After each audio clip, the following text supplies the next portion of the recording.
Hello everyone, this is Venkat. Welcome to Venkat's Tech Talk. This is the part of multi-part presentation on design pattern. In the last few parts, we looked at what is design pattern and what's the value of design pattern and solid principle and design principles in general. And we looked at the couple of design patterns like observer pattern and a decorator pattern. Let us further proceed with adapter pattern. So what is adapter pattern? We'll be looking at this session what is adapter pattern and what design problem it's trying to resolve, and also let us look at one of the implementation of adapter pattern in .NET framework, and also we will look a couple of other examples outside .NET framework, some business use cases where adapter pattern can be used. From my experience, adapter pattern is one of the very practical design pattern that anyone can find usage need to use in a project. I have used this pattern very frequently in my projects. So this is one of my favorite pattern as well. So let us look into it. So first of all, let us understand what is the design challenge or a design problem that adapter pattern is trying to resolve. So it is the common design challenge is bridging the incompatibility of an interface or a component with a client or other components. So we know that application is composed of lot of objects or components. Sometimes these components will be developed by us, or sometimes we will use the components from a third party vendor. So during when we use some external components, sometimes there will be an issue in the compatibility. Means like interfaces may not be compatible with the client, or the parameters, method, and those kind of incompatibility may arise. So what is the solution to bridge an incompatibility between these components? The solution is following the adapter pattern, developing an adapter which takes care of bridging the incompatibility between the software components. So at this moment it may look a bit vague in understanding, but just understand for now that adapter pattern tries to solve the incompatibility between the components or interfaces between across several components within a system. We will get it more clear when we look at the real business case or a real problem and how this solves. We will understand it very clear as we progress. For now, just hold on. Okay, at the name suggests adapter pattern, just we can correlate with the real life example of an electrical adapter plug. So what is the purpose of that plug? So we know this different geographical region has a different kind of socket, and we may have a different plug from a different country which is not compatible with that particular socket, and adapter comes into the picture. So adapter tries to bridge the incompatibility. So we can use a different types of adapter for each different types of country.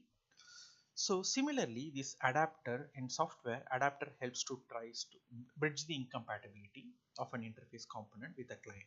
Here when we mean a client is a component which is trying to consume or use an other component. So this is the definition. So means like what adapter does, it converts an interface of one class into another interface a client expects. Adapter let classes work together that couldn't otherwise possible because of incompatible interfaces. Okay, just hold on for now. Just remember, adapter takes care of making the components compatible. That's the short definition to know now. Let us look at in detail.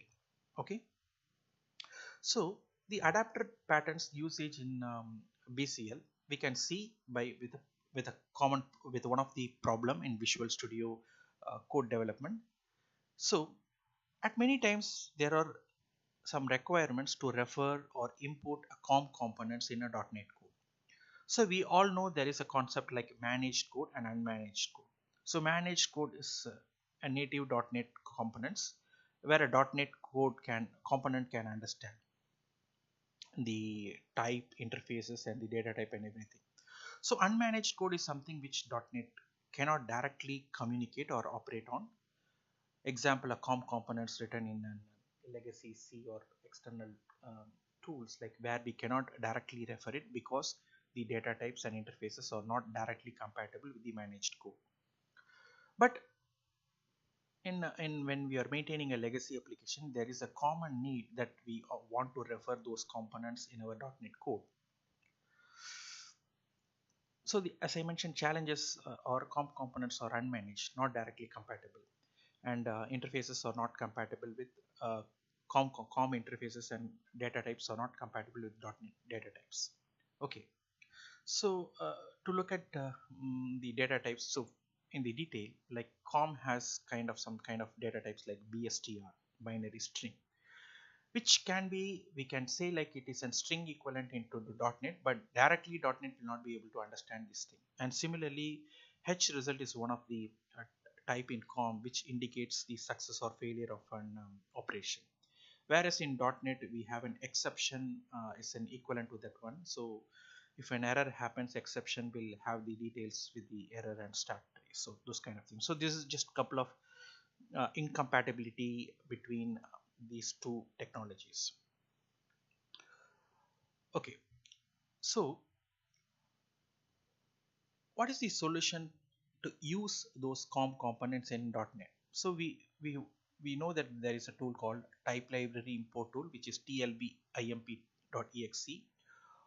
or without using this tlbimp, even if you add a reference to a COM component, it internally calls tlbimp behind the scenes and does the magic. So what this tool does?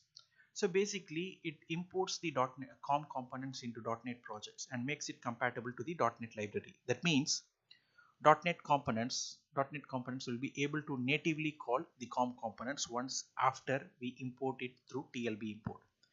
But how that magic happens? How it is technically achieved? So this is through adapter pattern. So basically what it does is it generates a wrapper, or in other words adapter, and that adapter is also called as an RCW, runtime callable wrappers, to call COM components from .NET.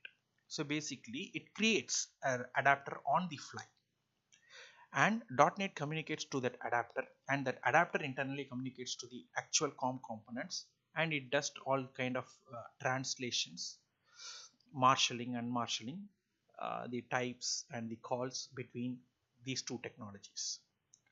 So yeah, that adapter takes care of transforming these data types.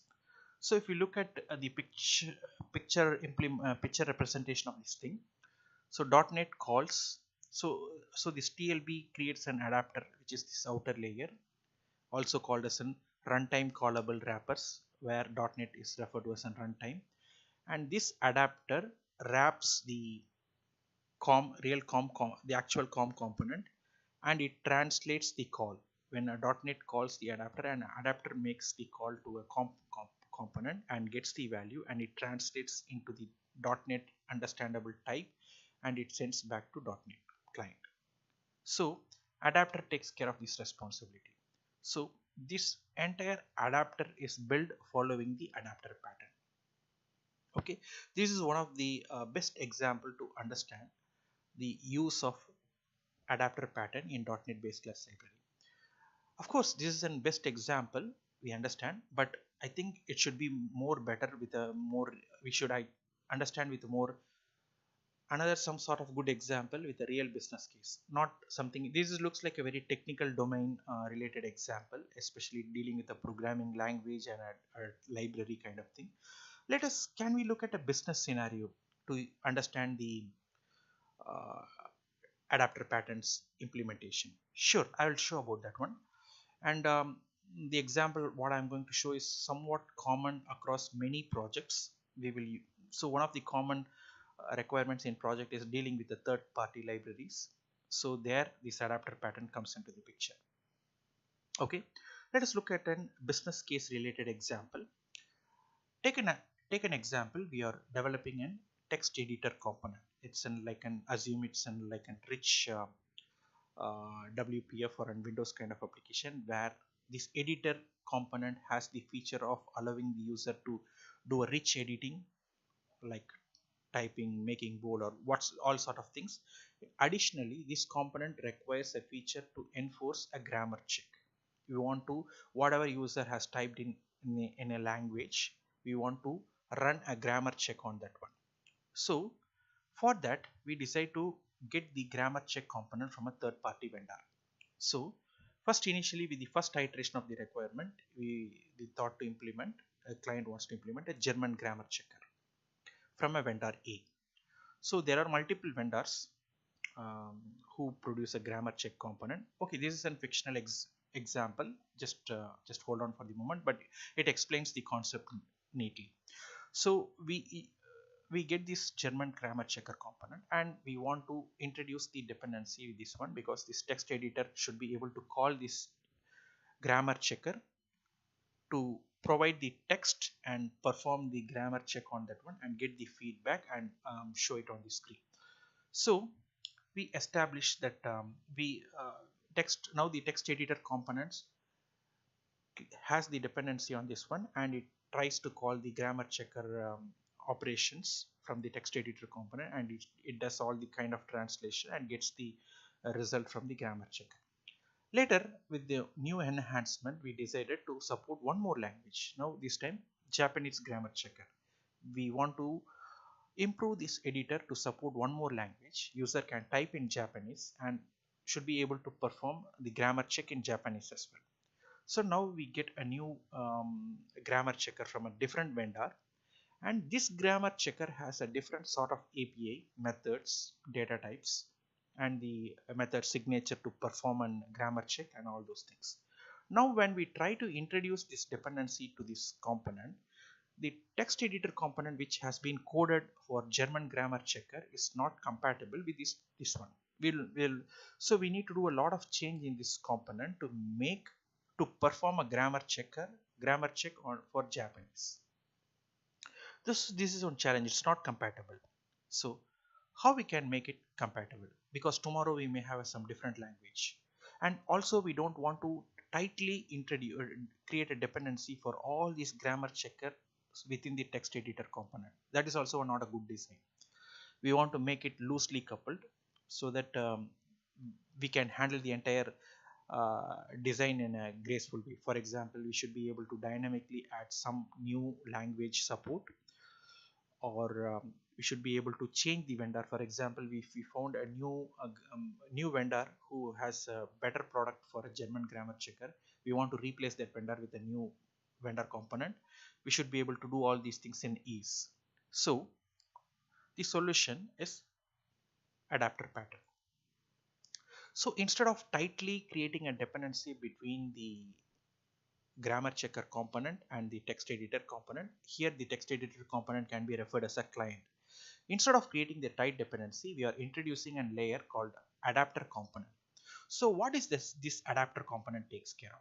So this adapter component talks to each individual grammar checker, and it understands, it knows how each grammar checker operates.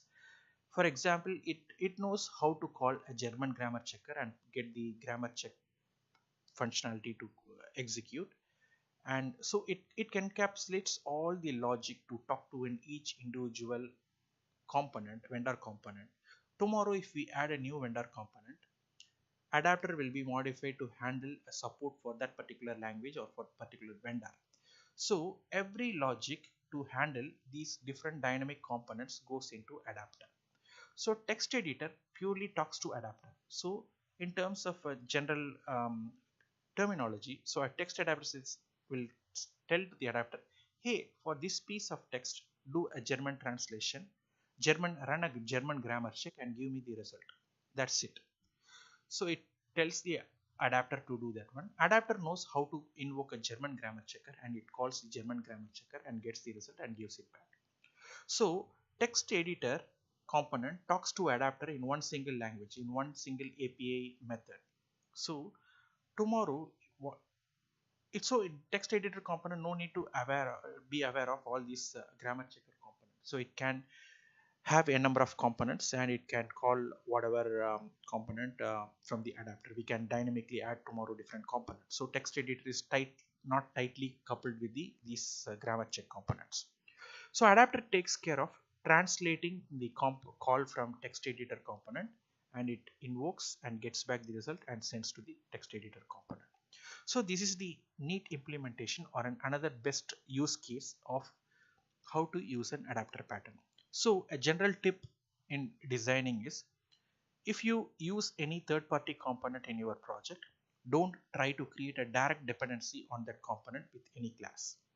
So simply you can you can go ahead and refer that DLL library directly into your class and start using it. So that's not the good design, because tomorrow if you want to change that component with a different component, it would be very difficult to achieve. So create an adapter. So refer that component in that adapter. Make this adapter bit abstract, and you can have an child class implementation and refer that component and do the implementation in that adapter, and then use that adapter in the other client components. So by that way you will be free from changing the vendor components or using a new vendor components or adding a new vendor components. Everything would be very easy if you follow this approach. Hope these two examples, like .NET base class library example of type library import and this grammar checker component example, clearly explains the adapter pattern purpose, what design problem it's trying to resolve, and some practical example of how to use and this kind of things.